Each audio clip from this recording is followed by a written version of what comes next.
India's premier university lo BTech, 100% placements, 100% education loan, only in Karnavati University, Ahmedabad.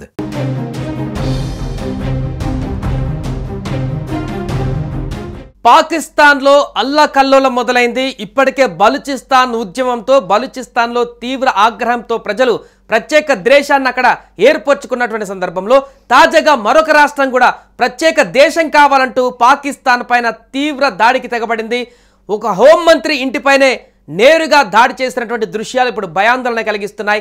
అక్కడ పరిస్థితికి అద్దం పడుతున్నాయి. శ్రీలంకలో ఎలా అయితే రాజభవనంలోకి వెళ్ళి అక్కడ ఉన్నటువంటి పబ్లిక్ అంతా కూడా ఇంట్లోకి చొరబడి ఏ రకంగా సామాన్లు తీసుకువెళ్లారో సేమ్ అలాగే పాకిస్తాన్లో కూడా ఇప్పుడు సింధు రాష్ట్రంలో ఒక హోంమంత్రి ఇంటికి వెళ్ళి పూర్తిగా హోంమంత్రి ఇంటిపైన దాడి చేసి ఆ ఇంటికి అగ్నిని అంటించి ఇంట్లో ఉన్నటువంటి సామాన్ల పైన కూడా దాడి చేసినటువంటి దుర్భరమైనటువంటి పరిస్థితి ఇప్పుడు పాకిస్తాన్లో నెలకొంది.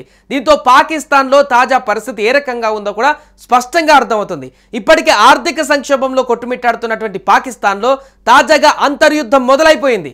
ఇప్పటికే పాక్ చుక్కలు చూపిస్తున్నటువంటి బలూచిస్తాన్ ప్రత్యేక దేశంగా ప్రకటించుకున్న నేపథ్యంలో సింధు ప్రాంత ప్రజలు కూడా నీళ్ల కోసం అవస్థలు పడుతున్నారు.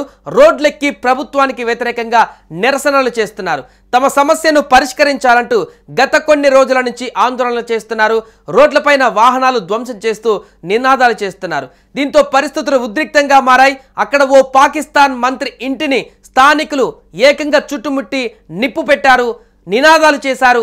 మాకు సపరేట్ ప్రాంతం కావాలంటూ కూడా వారు ఈ యొక్క నిరసనలను తీవ్రస్థాయికి తీసుకువెళ్లారు. దీంతో పోలీసులు ఘటనా స్థలానికి చేరుకున్నారు. స్థానికులు పోలీసులకు మధ్య జరిగిన కాల్పులలో ఒకరు మృతి చెందారు, మరికొందరికి కూడా తీవ్ర గాయాలయ్యాయి. అక్కడున్నటువంటి స్థానికులను కంట్రోల్ చేసేటువంటి పరిస్థితుల్లో అక్కడున్నటువంటి పోలీసులకు ఎట్టి పరిస్థితుల్లో కూడా కంట్రోల్ కాకపోవడంతో పోలీసుల పైన కూడా దాడి చేశారు చాలా మంది స్థానికులు. విజువల్స్లో స్పష్టంగా కనిపిస్తున్నాయి. కర్రలతోటి అక్కడున్నటువంటి పోలీసుల పైన కూడా విజృంభించారు అక్కడున్నటువంటి స్థానికులు. ఈ నేపథ్యంలోనే కాల్పులకు తెగబడ్డారు అక్కడున్నటువంటి సెక్యూరిటీ.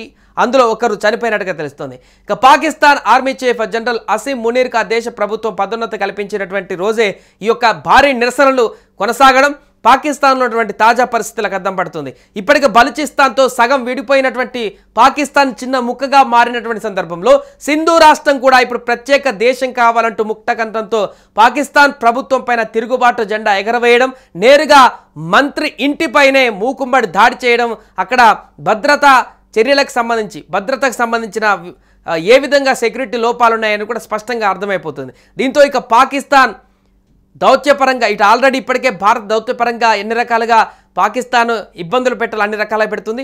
అండ్ ఇప్పుడు పాకిస్తాన్లో ఉన్నటువంటి ప్రజలే పాకిస్తాన్ ప్రభుత్వాన్ని పూర్తిగా ఇరకాటంలో ఇబ్బందులు పెట్టేటువంటి పరిస్థితి నెలకొంది. దీంతో కుక్కలు చింపిన విస్తారాకుల పాకిస్తాన్ మారేటువంటి పరిస్థితి స్పష్టంగా కనిపిస్తుంది.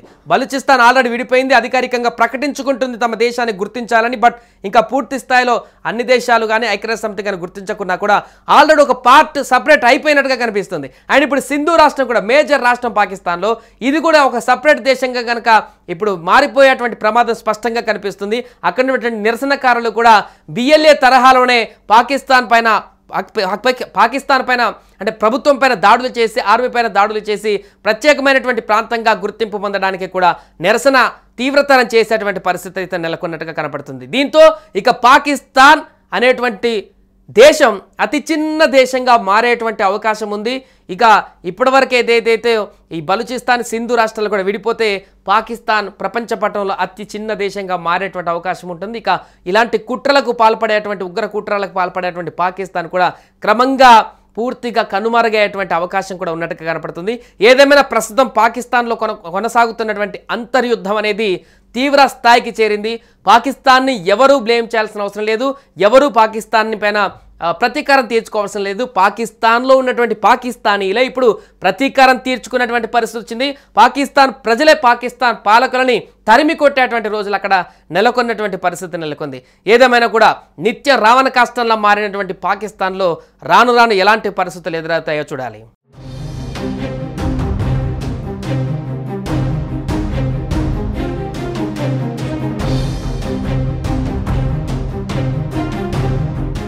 సుమన్ టీవీలో మీ పర్సనల్ అండ్ బిజినెస్ ప్రమోషన్స్ కోసం కింది నెంబర్కి కాంటాక్ట్ చేయండి.